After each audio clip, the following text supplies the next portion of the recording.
So you don't have to worry about the water heater blowing up or the roof starting to leak, because we will take care of that, right? And especially for younger first-time buyers, that's a big That's benefit to huge. say, hey, it's like home ownership on training wheels. Yeah, I yeah, don't have to worry about becoming a handyman because I bought this house. All of a sudden, I got to figure out where the yeah. water's coming in from. I've got dreams, I've got dreams, I've got dreams to find a way out. I've got dreams, I've got dreams, I've got dreams to find a way out. All right, welcome back to the Real Estate Junkie. Today we're joined by Frank Rohde, the CEO of Onify, a groundbreaking company that's redefining homeownership through innovative, creative financing solutions. Frank, man, thank you for joining us today. I'm really happy to have you on here, and you're doing some exciting things at Onify. I'd like to hear your backstory on like how this all came together for you. Cool. Yeah. First of all, thanks for having me. Really appreciate it. It's great to catch up again.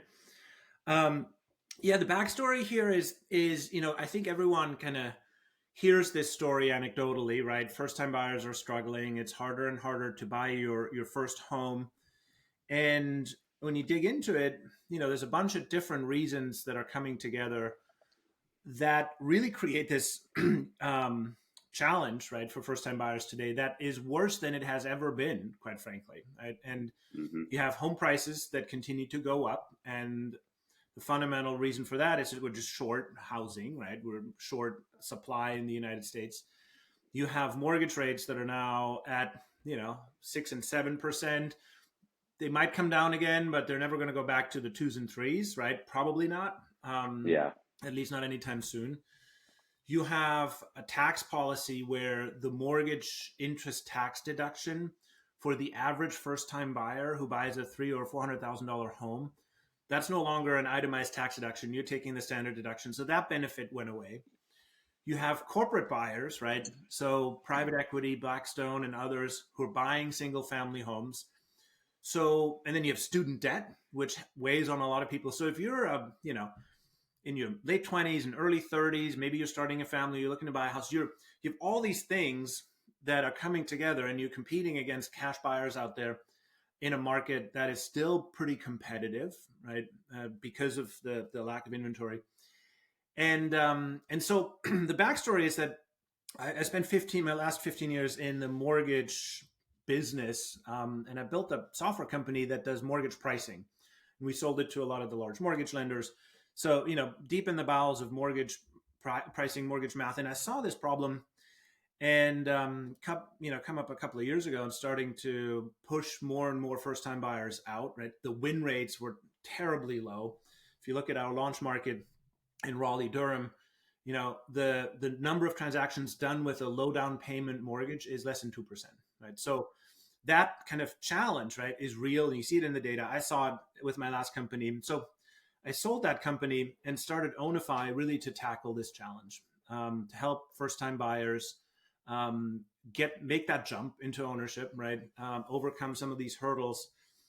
And the question that we asked and challenged us was this question of, why do you have to buy 100% of the home up front and then pay off some amount of debt over 30 years? And so the way we've bought real estate in the US has been pretty much the same for the last 70, 80 years, right? With a mortgage, right? And so you have your down payment and then you borrow the rest and you buy the house and you pay it off. And so the challenge that we pose ourselves is there a different path? Can there be a different way of owning real estate?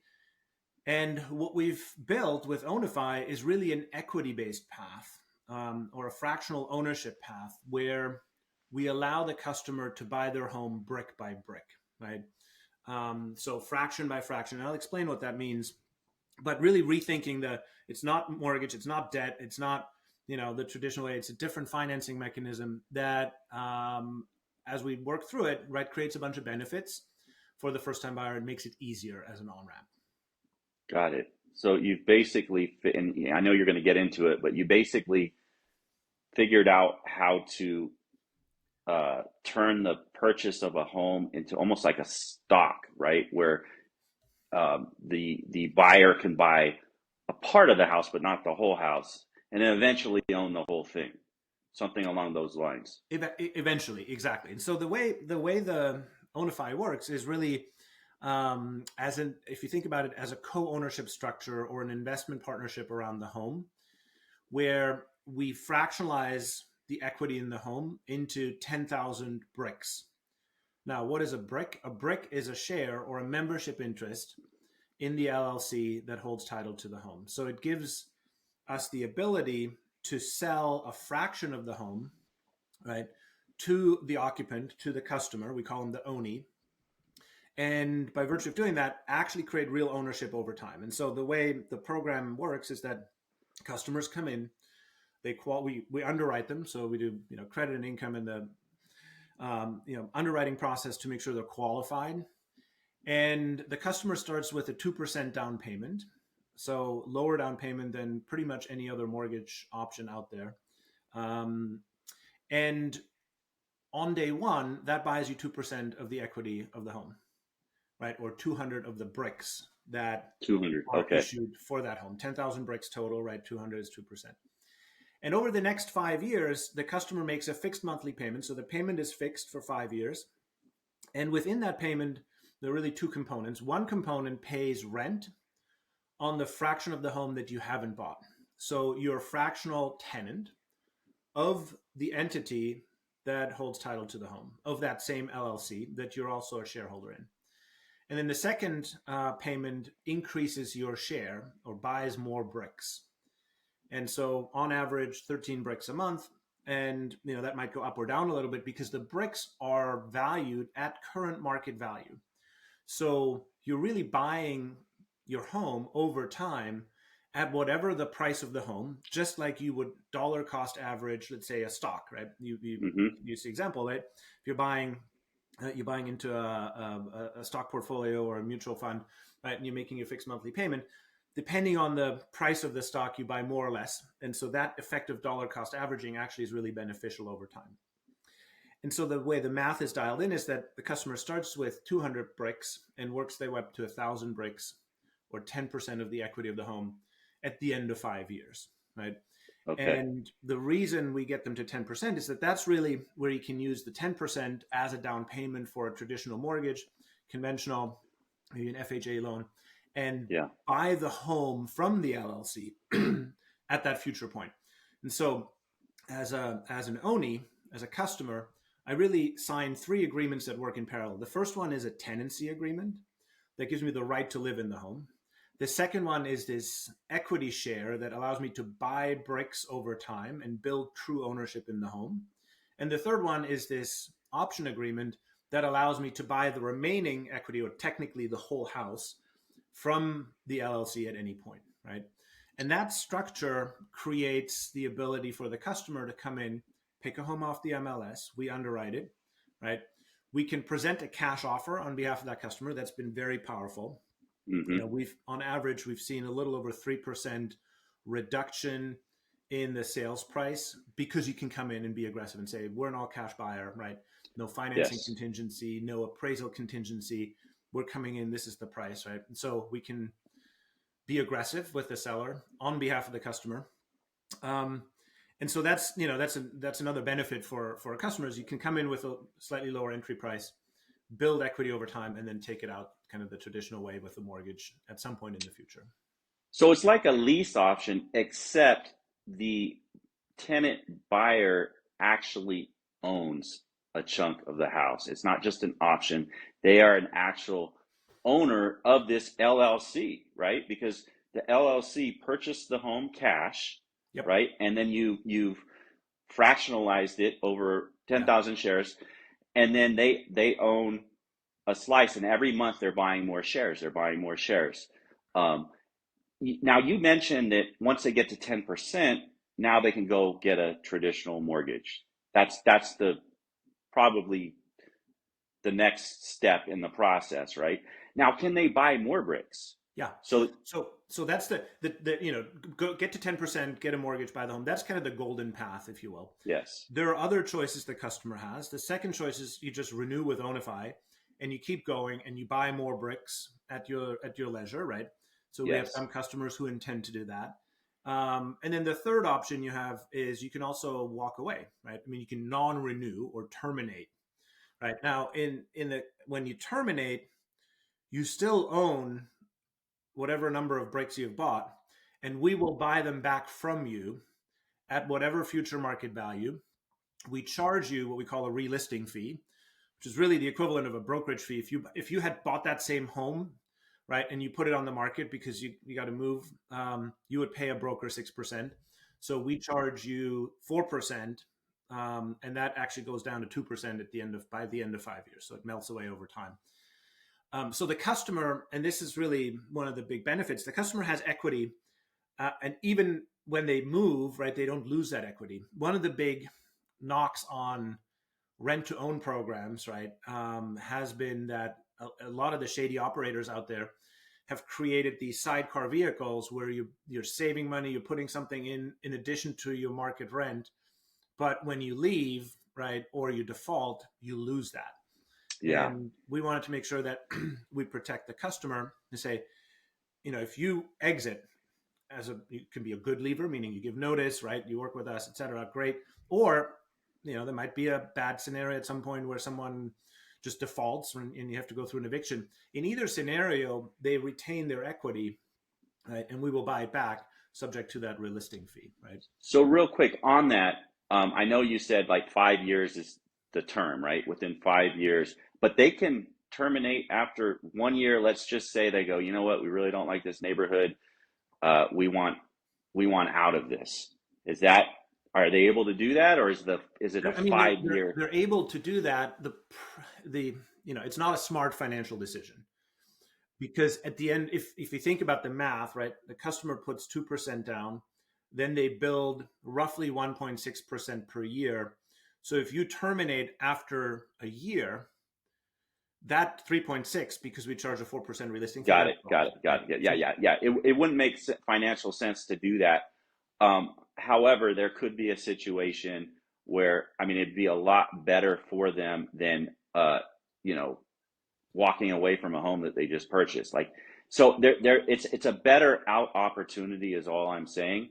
And what I really like about this is there is so many people, because they don't want to pay PMI, they don't want to go with like an FHA or something like that. So they go, okay, well, we're going to save our money for the next 3 to 4 years for the down payment. Meanwhile, the house prices keep going up. Yep. And with this, they can lock in the price today, and they can get a really good price because they're able to offer cash, which is incredible, and lock something in today. And then while they actually live in the home, start saving by just buying more bricks until they get there. That is awesome. I really like that. To be super transparent, they're not locking in the price, right? They're locking in the price of the bricks that they've bought. Okay. And whatever future number of bricks, right? Because the bricks float in value based on home prices. So every month we revalue each home, and the bricks are a reflection of that current market value. So a $300,000 home, on day one, the brick might be $30. You buy your 200 bricks at $30. That's locked in. You're absolutely right. Next month, the price might be $30.50, right? So the house went up a little bit. You're buying bricks at that value. The following month, let's say market, prices go down, and they do every now and then go down. You're buying bricks at $29. That's great. You're actually getting that benefit. So you're not locking in the price, but you're dollar cost averaging based on current market value, right? Every month. And once you've bought the bricks, obviously, just like shares you put into your portfolio, that price is locked in. Yeah. So, I mean, I guess you could look at the other side of the table then is if the house goes down over 5 years, it's actually a benefit to you, right? As the buyer. It's not a benefit in that you still, you bought bricks at 30 and now they're worth 29 and then they're worth 28. True. However, that investment loses value. However, if you compare it to a mortgage finance transaction, it is a huge benefit, because with the mortgage, you have a fixed balance. And if home prices go down, you end up with negative equity, right? This is the scenario of 2009, 2010, 2011.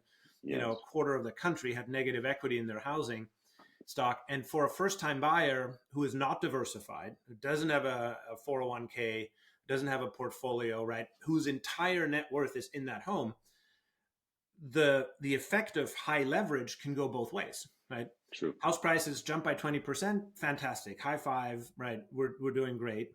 But home prices fall, right? If you have a 97% mortgage, LTV mortgage, all of a sudden you're underwater with negative equity. That's not a good scenario. And so what Onify kind of creates is, because it's an unlevered ownership stake, the bricks are not levered, they always have value. They could fall in value, right? Back to the $30 goes to 29, goes to 28, but it can't go to zero. I mean, it's almost impossible. It is impossible. You'd have to condemn the home, right? So your equity sliver is safer in the sense that it doesn't appreciate as much as it would with a mortgage, because you don't have the effect of leverage, but it also doesn't depreciate, and it can't go to zero, right? So we call it evergreen equity for our customers, to say your stake in the home, the number of bricks you've bought, will always be worth something, right? Yeah. And so there are really, kind of, for the customer, three things to think about, right? The first one is, how much do I have to put down compared to my other choices, right? And how much I have to put down depends on, mortgage choices, but it also depends on closing cost, and now buyer's agent commission, which may or may not be the responsibility of the buyer, right? And so where we've seen a lot of benefit for the customer base is to say it's 2%, and we cover everything else. We cover closing costs, da, da, da, da. The second piece that you need to think about as a consumer is, how much am I paying over, let's say, 5 years? Like all my monthly payments, right? What does that add up to? That's my total housing cost. And one of the things that, again, we do there is we say, here's your fixed monthly payment. It covers your rent, it covers your equity purchase, but it also covers insurance, maintenance and repairs, taxes, right? So you don't have to worry about the water heater blowing up or the roof starting to leak, because we will take care of that, right? And especially for younger first-time buyers, that's a big benefit. Huge. Hey, it's like home ownership on training wheels. I don't have to worry about becoming a handyman because I bought this house. All of a sudden, I got to figure out where the water's coming in from. And then the third real question is, well, how much in equity do I gain? And so what we're doing with Onify is we're saying, you're trading the equity gain, or you're sharing that with the investors, right, through this fractional ownership structure.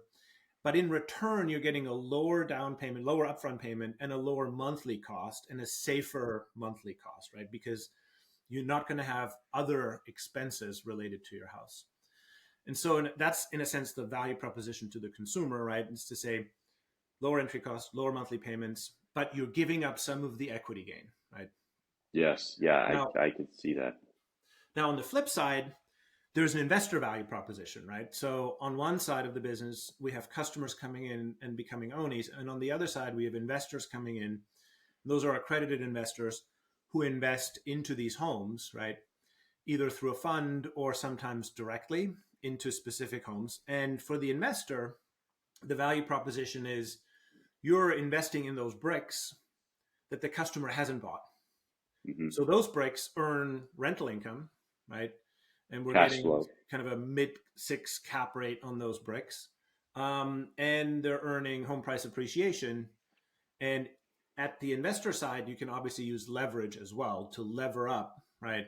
Mm-hmm. And as an accredited investor, you can take the risk of leverage, right? And in a sense, you're much more able to, right, to deal with leverage, and you're more knowledgeable. So for the investor, there's a value proposition that investing in these bricks, with a target return of 15%, that's a solid value proposition for, a portfolio of single family homes. So the investor is like a limited partner then in this transaction, right? That's exactly. And do they get any of the tax benefits that come along with traditional? Yeah, they do. Okay. So there's pass-through depreciation on the home, right? Okay. That's a tax benefit. So generally, the income is you know, I don't want to say entirely, but largely tax-free or tax advantaged, right?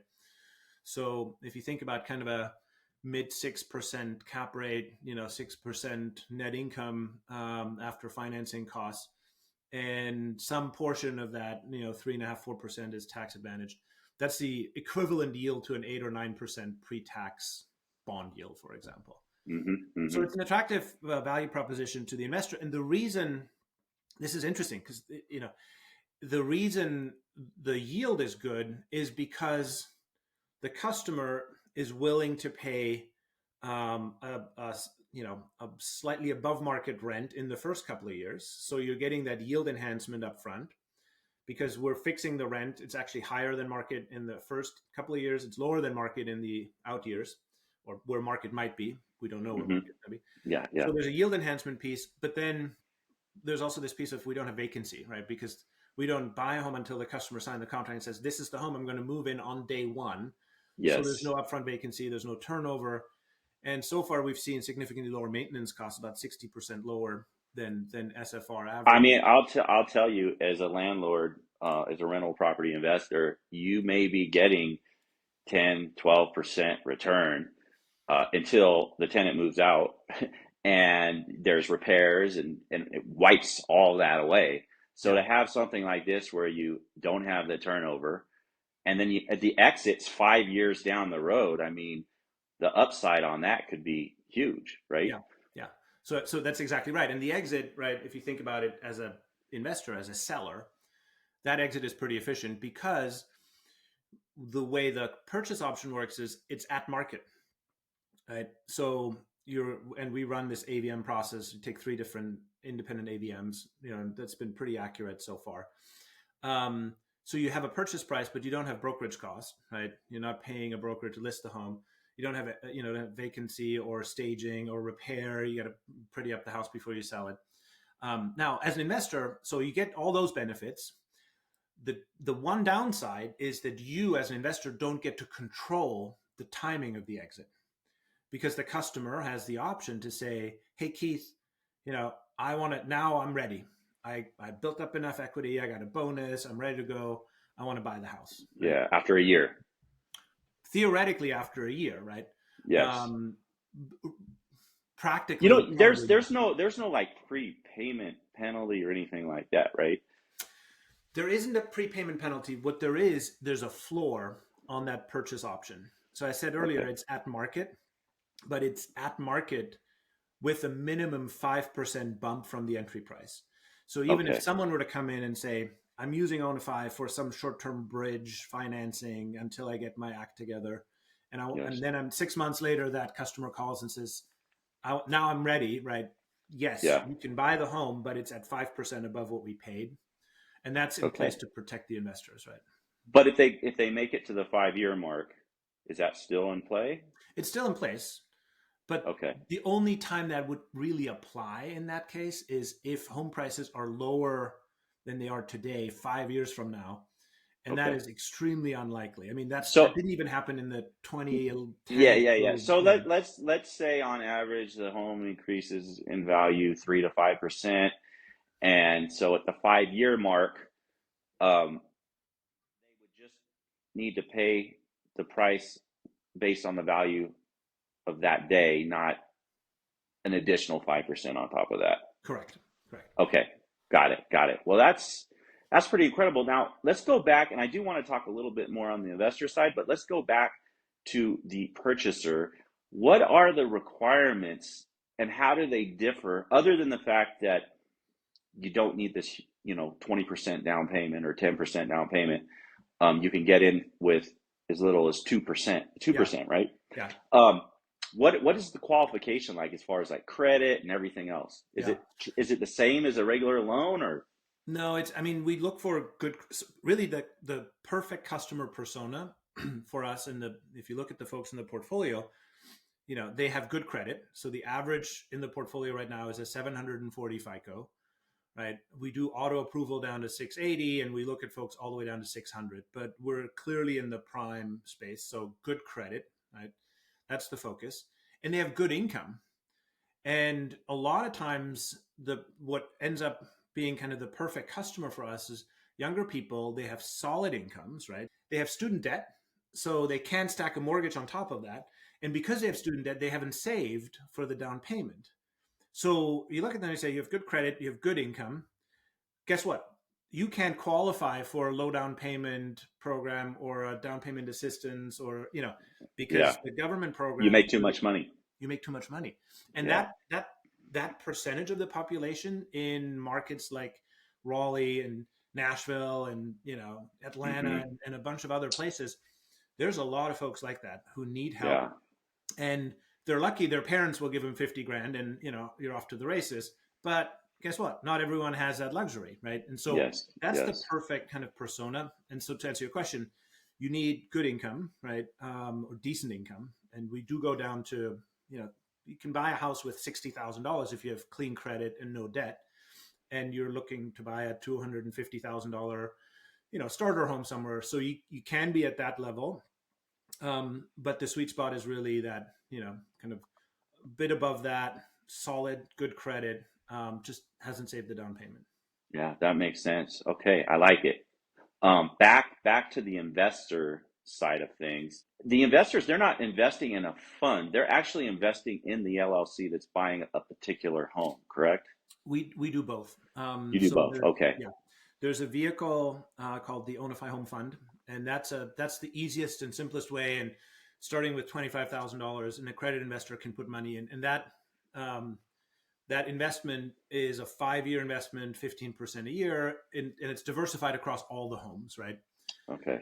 So the benefit of that is that you have instant diversification, right? If one of the homes for some reason doesn't perform, it's a small impact, and it gets supported by the rest of the homes in the portfolio. We also have the option. We have had investors come in and say, I really want to buy or invest in this home, right? Because it's in my neighborhood. I love the neighborhood, or I want to feel that more visceral thing. I want to own the Hemingway, right? Or the Irving. All of the homes are named after authors. So you pick your favorite author maybe. And so you put money directly into those as well. Yeah. Well, I mean, also if one area is going to appreciate more than another at the exit, instead of being spread out, you would get the benefit of that individual one. All right. Well, I like it a lot. So what markets?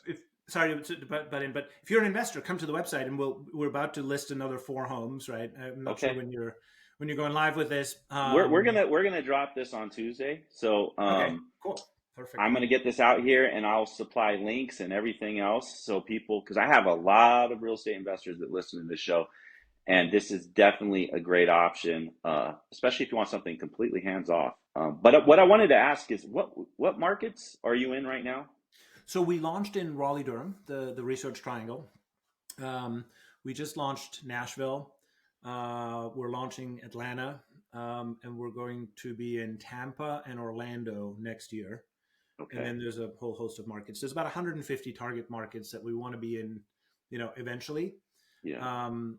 Really, mostly these are kind of the secondary and to some extent maybe tertiary markets, right? So places where you can still buy single family homes for $250,000, $350,000, $450,000. That's kind of the sweet spot range, starter homes that are in good condition. They're not fixer uppers, right? So we don't do fix and flips, or there's a little bit of make ready up front.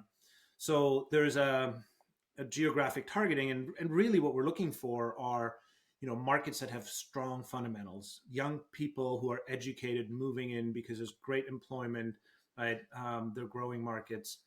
And a lot of them are, quite frankly, supply constrained. So you have a long-term forecast around house price appreciation that's beneficial to the investors, and also, quite frankly, beneficial for the customer to get in a little earlier, right?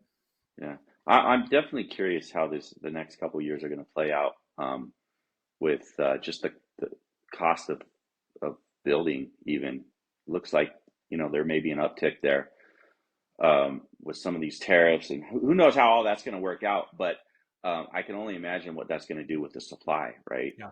Should drive prices up. So man, I'd love for you to be out here in Colorado because, I own a brokerage here, and we focus on property management, but we also work with home buyers every single day. And, this would definitely be a great option. Any plans on Yes, getting here we're in working on Colorado? the greater Denver metro. So, you're in Colorado Springs. I am, yes. Okay. So we'll look at that. Yeah, I think that's on the docket for next year, right? There's a couple of folks on the investor side in particular that have reached out and say this is an interesting market. Obviously, I'm going to come out and ski a little bit and check it out while I'm out there. Yeah, you should definitely do that. We do have some of the best resorts here. Yeah. Um, so as far as realtors and working with agents, how do you have anything? Yeah, so we do. We have an accreditation program where realtors can come in. So any realtors, anyone on the pod, encourage you to check it out. One of the things that we've built that's really unique and it's worked really well actually for our customers is we have a commission program after the NAR settlement, right, in August. Everyone was like, what's going to happen with the buyer commission? Is it going to go away? So far, not a whole lot has happened, just a bunch of No, creative no. ways to, Yes, yes. ignore it or work Yeah, around it. Let's call it. yeah. But so the plan we've put out there is an interesting one in that we pay a base commission of 2% or whatever the seller is offering, whichever is higher, right? And then on top of that, we pay a 10% piece of whatever reduction in price you negotiate on behalf of us, on behalf of the buyer. So we call it the 2 plus 10, right? And we just we haven't closed. We're in escrow on a home, where the agents came in. It was listed at 295. It was valued roughly at that. We made a bunch of aggressive offers. We got it for 272. Right. So that was a $23,000 reduction. And the buyer goes, wow, this is great. Right. And the reason we got that reduction partially was because we went in and said, hey, 14-day close, cash buyer, da, da, da. So the agent is getting on that $23,000, they're getting 10% of that price reduction. Ooh, that's nice. It's On top of another incentive to drive the price down. and that was exactly the reason. It's like, Yeah. in the past, the buyer's agent makes more if the buyer pays more, which doesn't make sense, right? It doesn't make sense at all. At Yeah. all. So we No, tried I to agree. flip it and say, if you help us get a better deal for the buyer, you actually end up earning more as an Yeah. agent. Oh, I love it. I love it. I'm definitely going to have to reach out to my folks in the Nashville area and let them know about this because I have people out there, and let them know about this program. Other agents that probably have no idea that you even exist.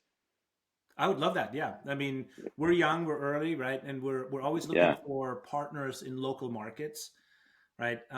Because we've built our business around the agent, right? As the lead flow. That's why, we want to pay an attractive commission structure. We've built this portal for agents, right? An accreditation Yeah. process, marketing materials, all that. So because, the first time buyer, it's daunting enough as it is, the financing piece, right? The first time buyer needs help. They need handholding. They need advice, right? So I They don't think do. we'll ever see a world where there isn't a role for a strong agent in that transaction, right? The financing piece is the one where we can really help. Definitely. And so real quick before we go, um, like a traditional lender, you guys go in there, send an appraiser through, right? No, We do an inspection. you do an inspection. Okay. Yeah, and we do a an AVM and a CMA and sometimes a Okay. BPO, but it's not an appraisal per se. Okay. So when you do the inspection, then I'm sure, because you mentioned something earlier, you don't do fixer uppers. You want something that's like turnkey, ready to move in. So during the inspection, if you find items, you're gonna force the seller to fix those items before you'll fund it, right? I mean, We've done a lot of that, yep, to the extent that we okay. can. And then we have something called make ready. It's an allowance, right? That is any investment we need to make up front, right? So we had Okay. a home that needed new windows. We did that, right? The seller absolutely said, no way, no way, no way. Fine, we did it, right? Because at the end of the day, we want the customer to have a beautiful home that they're moving into, right? And so that make ready generally has been 5% or less of purchase price, which means you really can't buy something that is a fixer upper that needs significant work. Hmm. But if there's Hmm. some cosmetic stuff, right, flooring, windows, paint, etc. We do that. Awesome. Well, hey, I really enjoyed this conversation. It's an exciting program for both buyers and investors, and I think that a lot of my audience is going to get a lot of value out of this. And you'll probably be getting people that listen to this show coming your way, looking into how they can invest, and if they live in one of these markets that you mentioned, how they could buy. So, Frank, thank you so much. It was a pleasure having you on my show. To everyone else that's out there, God bless, and I'll see you on the next episode. To find a way out.